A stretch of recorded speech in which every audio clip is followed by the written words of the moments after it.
Everyone, good evening. তো আজকে আমি আপনাদের সঙ্গে আড্ডা ঠিক নয়, কথা বলবো, বাট আজকে আমি দেখাবো আমাদের বড়মার মন্দির। অনেক দিন দেখানো হয়নি, আপনাদের বড়মাকে দর্শন করানো হয়নি, তো আমি যাচ্ছি মন্দির যাব। তো আমি ভাবলাম যে আপনাদের একটু দর্শন করিয়ে দিই সকাল সকাল। 1 মিনিট, চলুন আমরা বড়মার মন্দিরে যাই।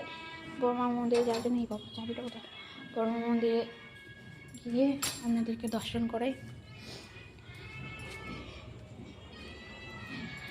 আমাদের মন্দিরটা আপনারা দেখেছেন বটে, কিন্তু শীতকালে বড়মাকে কিরম চারদিকে ঢাকা দেওয়া হয়, বা গোপাল রাধা গোবিন্দ সবাই কিরম ঢাকা দেওয়া হয়। আমি একা কেন সেগুলো সবাই দেখুক।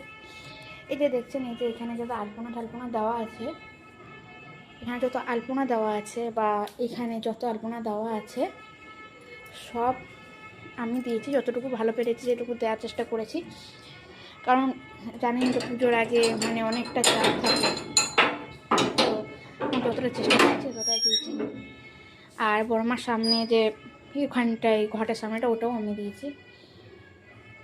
এই দেখুন বড়মার মন্দিরে আমি ঢুকেছি। এই যে বড়মা, এটা আমার ভোলানাথ বাবা, সবাইকে ঢাকা দেওয়া হয়েছে। এটা হলো আমাদের ছোটো বড়মা, এই জগন্নাথ দেব। আর সবচেয়ে ভালো কিউটেস্ট, আমি কদিন আগে আমার মাকে বলেছিলাম যে একটা রাধা গোবিন্দের জন্য হুটি মানে অর্ডার দিতে, এটা এসেছে। এই যে দেখুন বজরংবলীও ঢাকা দেওয়া আছে।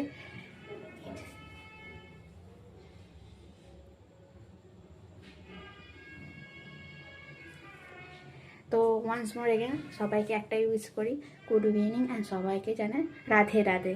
তো আজকের মতন এইটুকুই। আর একবার দেখাই আমার বড় মাকে, এটা আমার বড় মা। তো জানাবেন যে আপনাদের এই ব্লগটা কেমন লাগলো। ভালো লাগলে লাইক, কমেন্ট ও শেয়ার করে দেবেন। টাটা।